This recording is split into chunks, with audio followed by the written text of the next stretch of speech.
नमस्कार मंडळी.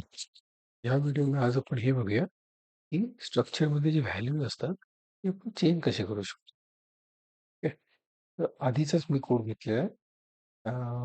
Structure new structure आहे. तर त्याच्यामध्ये 3 टाइप ऑफ डेटा आहे. मेंबर्स आहेत. इंटिजर, कॅरेक्टर, आणखीन स्ट्रिंग. ठीक आहे. आधी जसं केलं होतं, मी पहिल्या स्ट्रक्चरला S1 मध्ये मी ही व्हॅल्यूज टाकले होते. आणखीन S2 स्ट्रक्चरमध्ये मी काही व्हॅल्यूज वगैरे टाकले. आणखी S1 ची व्हॅल्यू S2 मध्ये टाकली होती. ठीक आहे. आता ह्याच्यामध्ये टाकायला जसं आपण नॉर्मल व्हेरिएबलला करतो तसं variable name so S1 dot new salary मी व्हॅल्यू आता चेंज करतो. 3756 न करता न ठेवता 6543 ठेवतो.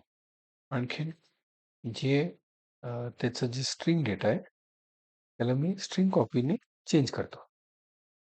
तर S1 डॉट न्यू नेम त्याचं variable name S1 dot new name याला मी चेंज करतो सम अदर नेम. ठीक आहे. सो S1चं मी चेंज करतोय.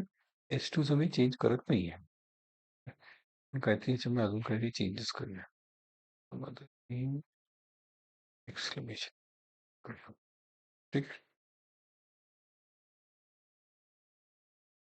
ओके. तर ह्याला तुम्ही हे काढून टाकलं इक्वल टू केला त्याला आपण कॉमेंट करूया. ठीक आहे. आधी आधी ह्याचं ना माय नेम सी लँग्वेज होतं. मग मी इथला चेंज केलं. सॅलरी पण चेंज केली आणि व्हॅल्यू पण चेंज केली. ठीक आहे. हे असं मागच्या व्हिडिओमध्ये मी स्ट्रक्चर S1 ची व्हॅल्यू S2 वरती टाकली होती. आज मी काउंट टाकली. दोन्ही मी वेगळे वेगळे त्यांचे स्वतःचे मी नाव दिलेले आहेत आणि मग ही व्हॅल्यूज मी चेंज केल्या. ठीक आहे. प्रॅक्टिस करा नीटपैकी होऊन जाईल. डिस्क्रिप्शन मध्ये तुम्हाला ह्याचा कोड मिळेल. थँक्यू.